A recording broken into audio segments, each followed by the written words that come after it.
Biden administration tells Russia to free Navalny and protesters in stark departure from Trump era.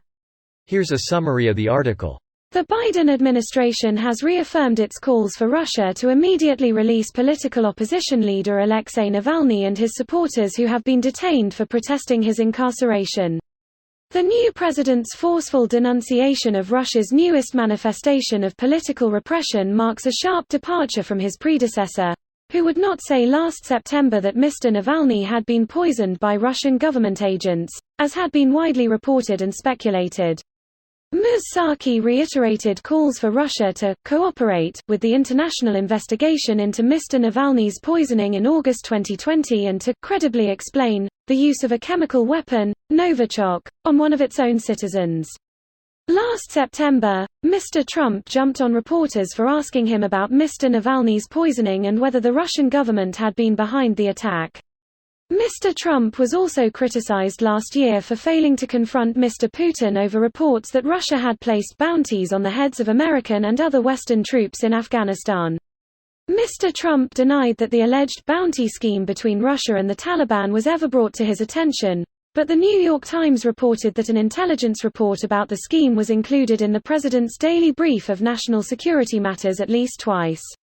Mr. Biden has tasked the U.S. intelligence community with compiling an official assessment of at least 4 areas of Russia's malign activity: the massive SolarWinds hack that breached several U.S. federal agencies and global supply chain data, Mr. Putin's interference in the 2020 election, the use of chemical weapons against Mr. Navalny, and the alleged Afghan bounty scheme.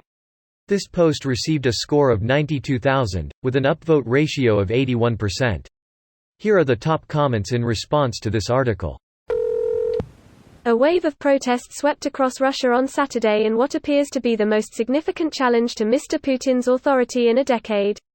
At least 100,000, likely many more, took to the streets of more than 100 towns and cities over 11 time zones, in the middle of a pandemic, in temperatures that in one case reached -50, and despite credible threats and occasional reality of a violent crackdown.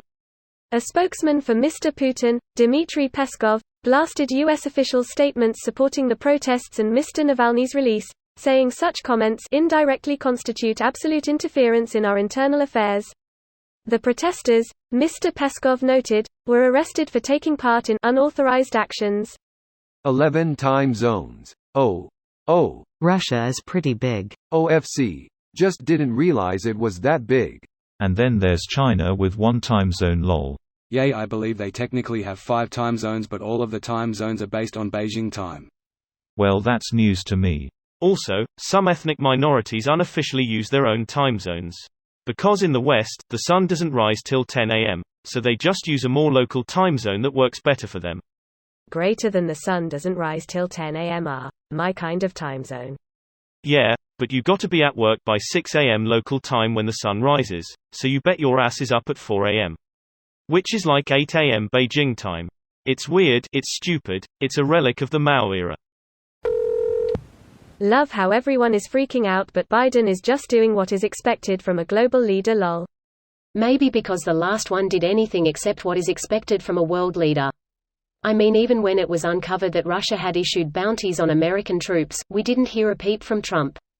Even when it was uncovered that Russia had issued bounties on American troops, we didn't hear a peep from Trump. Yeah, we did.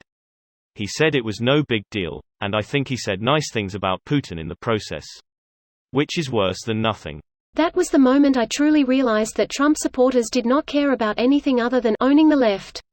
Our own intelligence service brought forth this information, he pats Putin on the back, and the right said nothing. So much for caring about your troops. And already the right is going on about how Biden doesn't care about troops because they didn't have sleeping quarters at the Capitol. But yeah, murdering our troops blatantly, that's the one we aren't gonna talk about. So many people I blocked from my FB feed in the last year. This video was automatically created by Reddit to speech. The article and comments in this video were selected from Reddit according to their upvotes, and any paraphrasing was performed by smmry.com, without any human intervention.